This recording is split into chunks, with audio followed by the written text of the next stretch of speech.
11 prvenstva za redom, više od 150 milijuna eura od prodaje igrača. Modrić, Eduardo, Čorluka, Kovačić, Lovren, Pjaca. I čovjek koji je stajao iza tog Dinama danas je pravomoćno osuđen zbog izvlačenja novca iz tog istog kluba. I tu mi cijela priča o Zdravku Mamiću postaje puno zanimljivija od onog običnog ili ga voliš ili ga mrziš. Jer Mamiću se neke stvari jednostavno moraju priznati. Dinamo je pod njim dominirao Hrvatskom, proizvodio igrače kakve danas možemo samo sanjati i zarađivao ogroman novac. Ali pitanje nije je li Mamić napravio dobre stvari za Dinamo. Je. Pravo pitanje je što je Dinamo za taj uspjeh platio. Jer kad malo dublje pogledaš cijelu priču, ono zbog čega ljudi Mamića najviše hvale i ono zbog čega je na kraju osuđen nisu dvije potpuno odvojene stvari. To su isti igrači, isti transferi i isti sustav. Pa je li Zdravko Mamić stvarno izgradio moderni Dinamo? Ili je samo napravio Dinamo koji je trebao njega više nego što je on trebao Dinamo?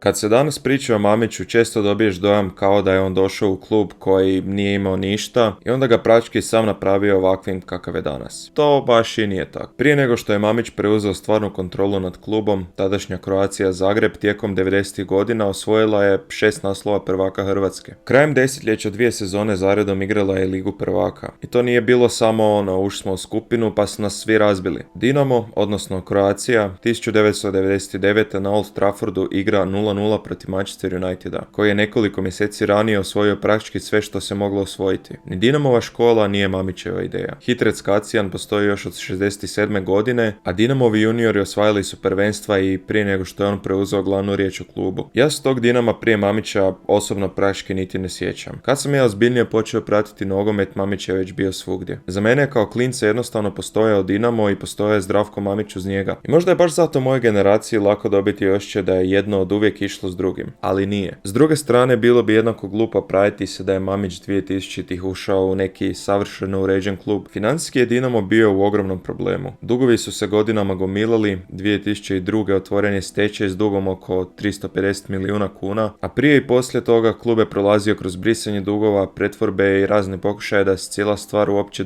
održi na životu. Grad Zagreb također je godinama preuzimao veliki dio troškova vezanih uz stadion i klub. Znači, istina je negdje između dvije verzije koje se najčešće pričaju. Mamić nije pronašao Dinamo koji je bio mrtav. Sportska baza već je postojala, akademija je postojala, naslovi i Liga prvaka postojali su prije njega, ali financijski je klub stvarno bio u kaosu. I upravo takav Dinamo Zdravko Mamić ulazi u trenutku kada će polako početi preuzimati sve više kontrole.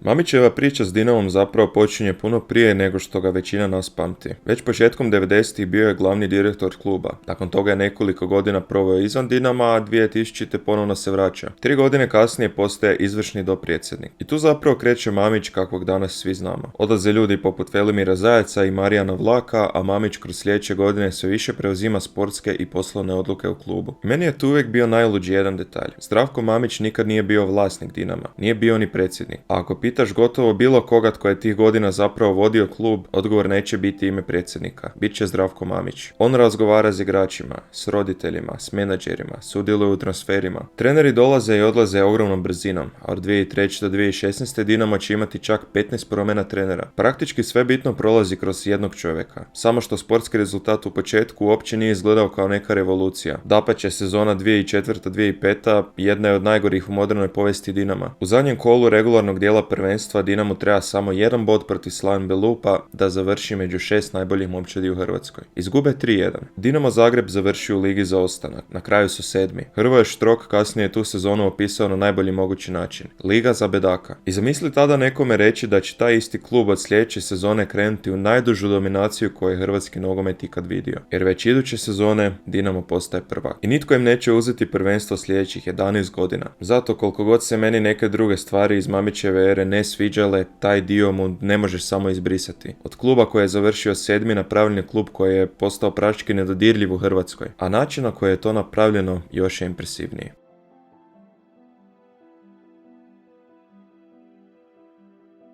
Mamić nije izmislio Dinamovu akademiju, ali Dinamo je pod njim postao nevjerojatno dobar u jednoj stvari. Pronaći igrača dok ga nitko još drugi ozbiljno ne gleda, dovesti ga u Zagreb, razviti ga i onda ga prodati puno većem klubu za ogromne pare. I to je važno nešto što se često izgubi kad pričamo o Dinamovoj akademiji. Nisu svi ti igrači bili u Dinamo od svoje 7. godine. Luka Modrić stigao je iz Zadra sa 16, Mateo Kovačić iz Austrije s 13, Eduardo iz Brazila sa 16. Kasnije su i igrači poput Brozovića, Mandžukića ili Olma došli u Dinamo nakon što su dio razvoja već prošli negdje drugdje. I to zapravo čini taj sustav još zanimljivijim. Dinamo nije samo stvarao igrače, Dinamo ih je znao pronaći prije svih ostalih, a onda ih je znao pretvoriti u ozbiljan novac. Najbolji primjer je naravno Modrić. Dinamo ga dovodi za 48.000 kuna, Tottenham ga kasnije kupuje za oko 21 milijuna eura. Piazza odlazi u Juve za 23, Eduardo u Arsenal za 13,5, Čorluka u Manchester City za 13 milijuna. I mogao bih još nabrajati, ali poanta je jasna. Tijekom Mamićeve ere Dinamo od prodaje igrača uzima više od 150 milijuna eura. Za hrvatski klub, pogotovo u to vrijeme, to je nenormalan novac. Uz to osvajaš prvenstvo praktički svake godine i konstantno imaš igrače koji kasnije završe u repki. Na svjetskom prvenstvu 2018. čak 14 hrvatskih reprezentativaca u nekom je trenutku karijere igralo za Dinamo. 14. I tu dolazi dio priče koje ja zapravo najviše pamtim. To je moj Dinamo iz djetinjstva. Piazza, Rog, Ćorić, Sudani. Svako malo pojavi se netko novi. Imaš osjećaj da svaki klinac koji odigra 10 dobrih utakmica odjednom vrijedi 10 milijuna eura. Piazza ode u Juventus i meni je to tada kao klincu bilo jebeno ogromno. Dinamo ima igrača koje kupuje Juventus. Modrić je Real Madrid, Kovačić Inter pa Real, Lovren Liverpool. Gledaš sve to i naravno da ti se stvori osjećaj da čovjek koji vodi taj sustav očito zna što radi. I još nešto. Dinamo nije tih godina samo tu kao Istro ili Slaven. Bilo je i pravih europskih večeri. Arsenal 2015. dođe na Maksimir i izgubi 2-1. Zato potpuno razumijem ljude koji Mamića i danas brane. Ako si tih godina gledao tablicu, Dinamo je pobjeđivao. Ako si gledao transfere, Dinamo je zarađivao. Ako si gledao igrače, stalno se pojavljivao netko novi. I bilo bi glupo sad nakon svega reći da je Mamić samo imao sreće. Nije. Čovjek je očito znao prepoznati igrača, pregovarati i prodati ga za maksimum. Dinamo je pod njim napravio jedan od najboljih sustava za razvoj i prodaju igrača u ovom dijelu Europe. I da video završava ovdje, moj odgovor bi bio vrlo lagan. Da, Zdravko Mamić je napravio strašan posao za Dinamo, samo što upravo tu dolazi najveći problem cijele priče. Jer kad sam krenuo gledati kako je taj sustav zapravo radio, shvatio sam da je ono zbog čega ga najviše hvalimo, ujedno i ono gdje se počinje raspadati cijela slika.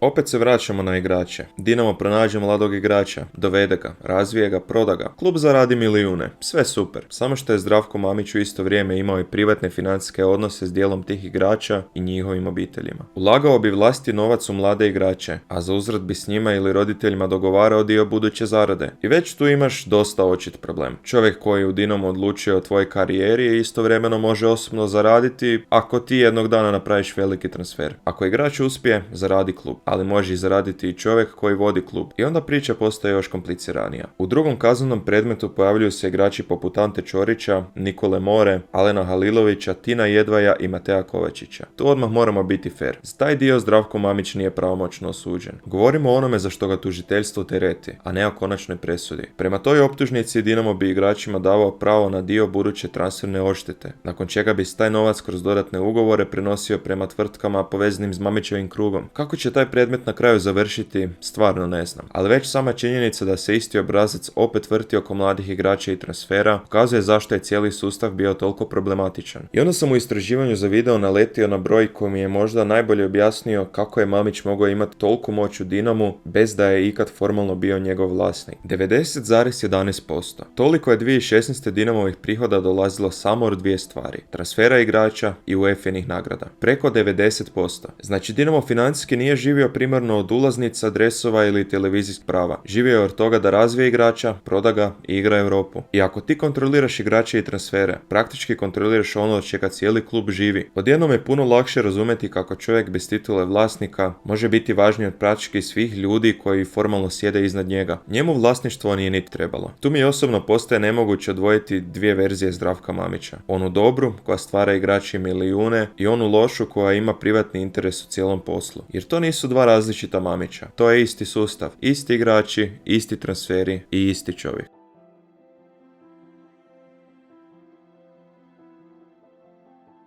Kar 10 godina za redom imaš više novaca, bolje igrače i redovite europske prihode od gotovo svih oko sebe, nakon nekog vremena više nije pitanje možeš li osvojiti prvenstvo. Pitanje postaje postoji li uopće netko tko te može pratiti. I tu Mamićeva moć polako izlazi izvan samog Dinama. Jedan od najčudnijih primjera je Lokomotiva. 2006. postaje Dinamova filijala. U nekoliko godina penje se od 4. do 1. lige. A kad se Dinamo i Lokomotiva nađu u istom rangu natjecanja, njihova formalna povezanost mora biti prekinuta. Ali Mamićeva priča nije ni završavala na Lokomotivi. On postaje prvi dopredsjednik Hrvatskog nogometnog saveza. Damir Vrbanović iz Dinama odlazi na poziciju izvršnog direktora HNS-a. Ljudi koji su godinama bili dio Dinamova sustava, sada su na nekim od najvažnijih pozicija hrvatskog nogometa. I ne želim ovdje upasti u ono najlakše moguće objašnjenje da je svaka sudačka odluka, svaki naslov i svaki problem drugog hrvatskog kluba bio Mamićevo djelo. To jednostavno ja sad ne mogu dokazati. Ali postoje stvari koje su puno konkretnije. Kad je trebalo odlučiti gdje će se Mamiću suditi, predmet je iz Zagreba prebačen u Osijek, upravo zbog njegovih poznanstva sa zagrebačkim sucima. A dvojica tih sudaca bila su povezana i s arbitražnim sudom HNS-a. Znači u istom periodu imaš Mamića kao jednog od najmoćnijih ljudi Dinama, Mamića u vrhu HNS-a, Vrbanovića u HNS-u i njegove osobne veze s ljudima iz pravosudnog sustava. I tu mi se vraća jedna stvar iz mog djetinjstva koji tada uopće nisam razumio. Prazni dijelovi Maksimira, boj si kojih nema.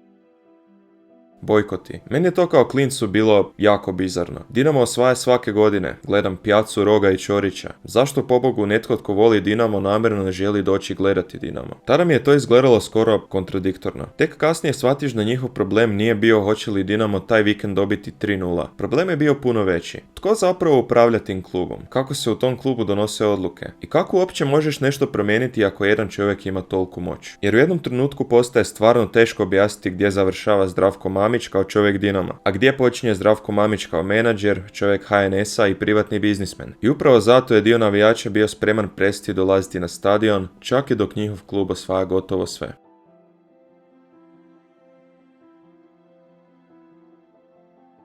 I onda imamo još jedan dosta veliki problem za priču da je Mamić od Dinama napravio nekakvu europsku silu. U Hrvatskoj je Dinamo izgledao nedodirljivo, ali kad izađeš iz Hrvatske pravila se mijenjaju. Croatia Zagreb igrala je Ligu prvaka 98. i 99. Sljedeću skupinu Dinamo će čekati sve do 2011. 11 godina. I to je dosta dugo za klub koji međuvremenu osvaja Hrvatsku gotovo svake sezone i prodaje igrače za desetke milijuna eura. A kad Dinamo napokon uđe u Ligu prvaka 2011. dobije Real Madrid, Lyon i Ajax. Zvuči brutalno i bilo je brutalno, samo ne na dobar način. 6 utakmica, 6 poraza, 3 zabijena gola, 22 primljena. Real im u Madridu zabije 6, Lyon na Maksimiru 7. Gol razlika -19 bila je tada najgora u povijesti Lige prvaka. Naravno, bilo bi nepošteno praviti se da nakon toga nije bilo ničeg dobrog. Dinamo 2015. pobjeđuje Arsenal. Ulazili su u europske skupine. Bilo je dobrih utakmica. Ali ako je argument da je Mamić domaću dominaciju pretvorio u veliki europski Dinamo, meni to jednostavno ne drži vodu. 11 naslova za redom zvuči monstruozno, ali Europa je puno puta pokazala koliko je Dinamo zapravo daleko od ozbiljne europske razine. I zanimljivo je da će najveći europski rezultati modernog Dinama tek doći kasnije. Atalanta, Tottenham, Chelsea i Milan. Ali prije nego što dođemo do toga, treba završiti onaj dio priče koji je puno važniji od rezultata protiv Lyona ili Arsenala. Jer Mamićeva era nije završila zato što je Dinamo bio loš u Europi. Završila je zbog transfera.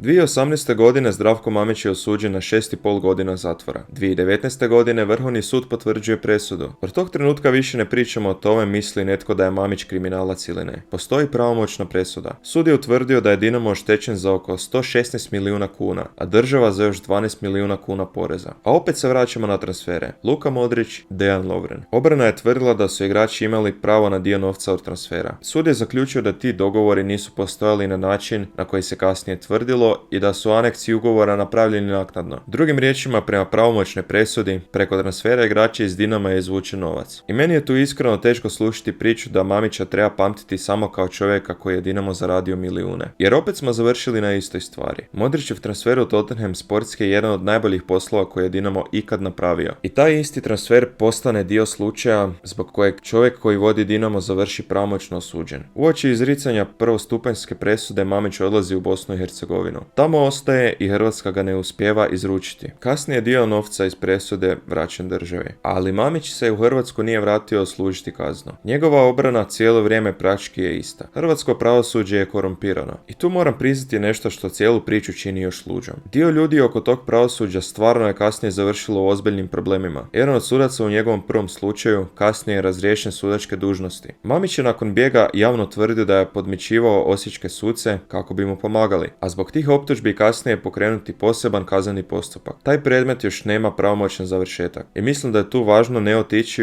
ni u jednu krajnost. Ne mogu vam reći da je hrvatsko pravosuđe savršeno i čisto kad očito nije, ali isto tako ne možeš uzeti probleme pojedinih sudaca i pretvarati se da zbog toga Mamićeva presuda više ne postoji. Potvrdio je Vrhovni sud. Njegova prijava Europskom sudu za ljudska prava 2024. proglašena je nedopuštenom. Možeš istovremeno vjerovati da hrvatsko pravosuđe ima ogromnih problema i prihvatiti činjenicu da je Zdravko Mamić pravomoćno osuđen. Jedno ne briše drugo. A nakon svega toga dobijamo možda najbolji test cijele priče. Godinama smo slušali da bez Mamića nema Dinama. Ha dobro, to se stvarno dogodilo kad Mamića više nije bilo.